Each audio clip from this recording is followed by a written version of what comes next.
Hello kids, how are you all?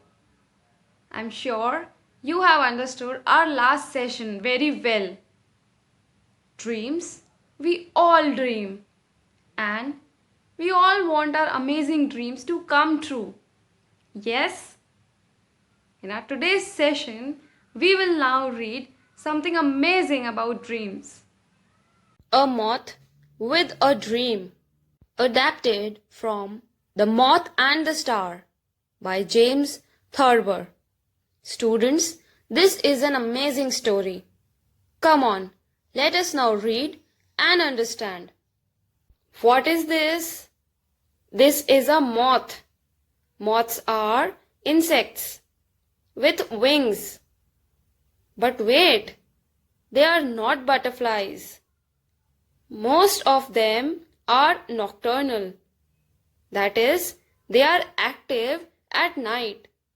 Students, I am sure you might have seen insects or moths flying and buzzing around the street lights. Yes? Okay, let's start. Once upon a time, a young moth fell in love with a beautiful star. He told his mother one day he would reach the star, but she told him he should dream of something closer, something easier, like a nice lamp. Stars aren't the kind of thing you should be working for, she said.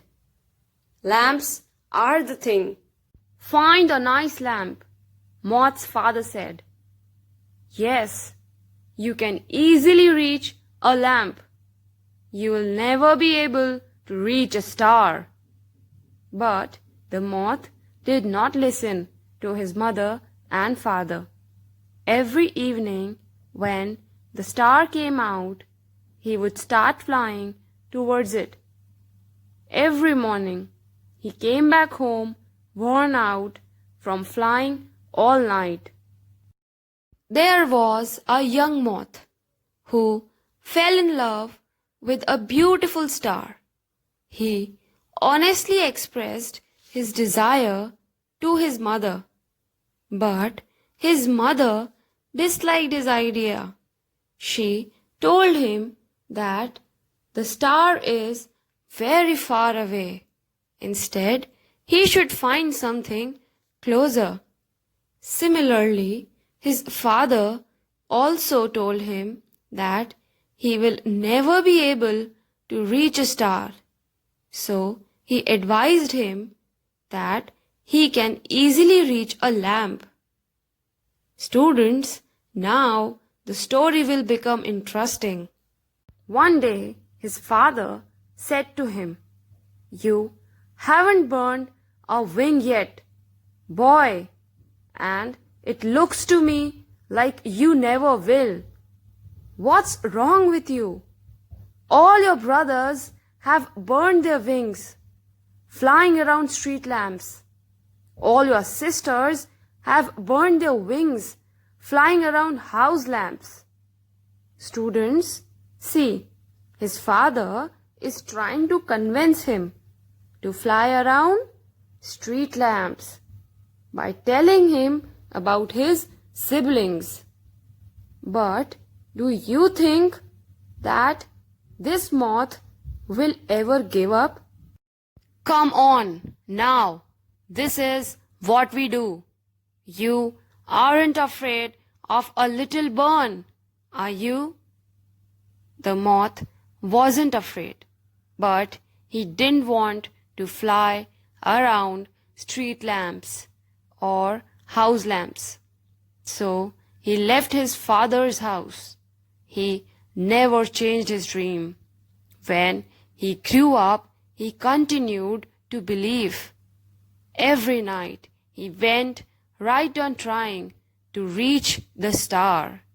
Of course, this star was 4 1/3 light years, or 40 trillion kilometers away. But the moth did not know that. The moth thought the star was just caught in the top branches of a tall tree. This is very important, kids.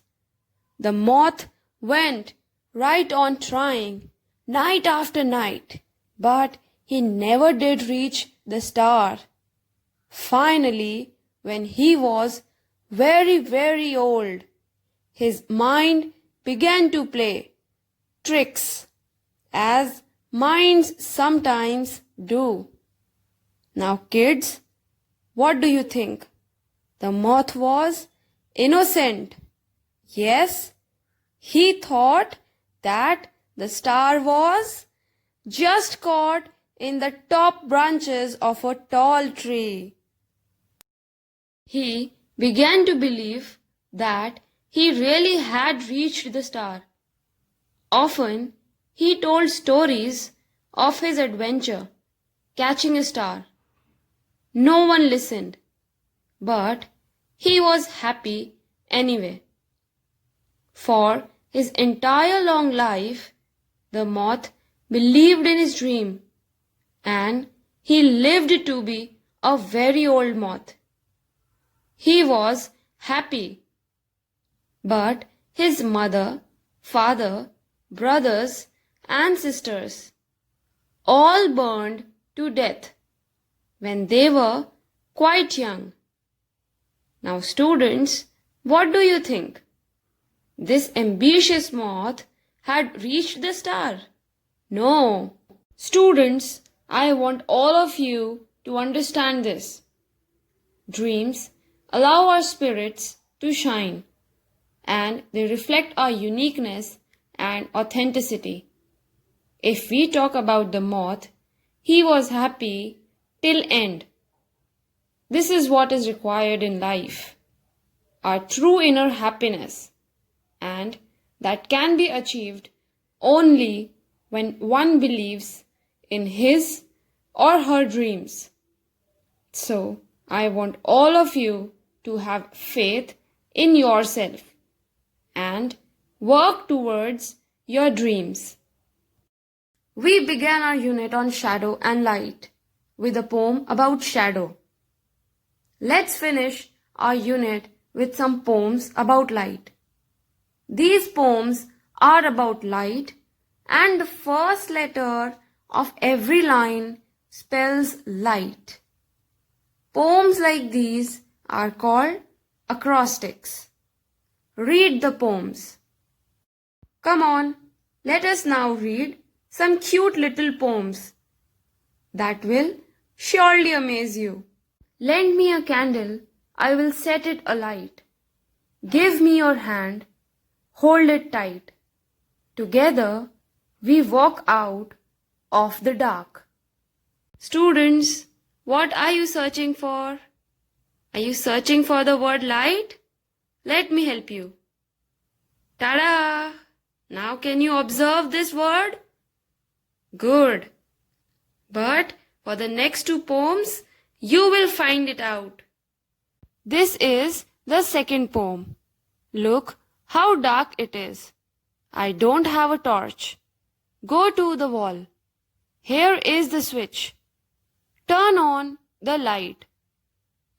Now this is the last one. Light in sun's rays. Go up, down and around. It bounce and bend to make my shadow dance. Let us now understand the meaning of these poems. Life is not smooth always. If there is light, then there is darkness too. Similarly, if there is shadow, then there will be brightness too. We have to turn on the light within us to get rid of the darkness. There are ups and downs in everybody's life. But if we have supportive people around us, or if we support people who are in need, then together we can walk out of the darkness. Wow! This session was really amazing, isn't it, students? Yes? I'm sure you have got great knowledge. Now I want you all to revise the chapter properly. Thank you, students. Take care.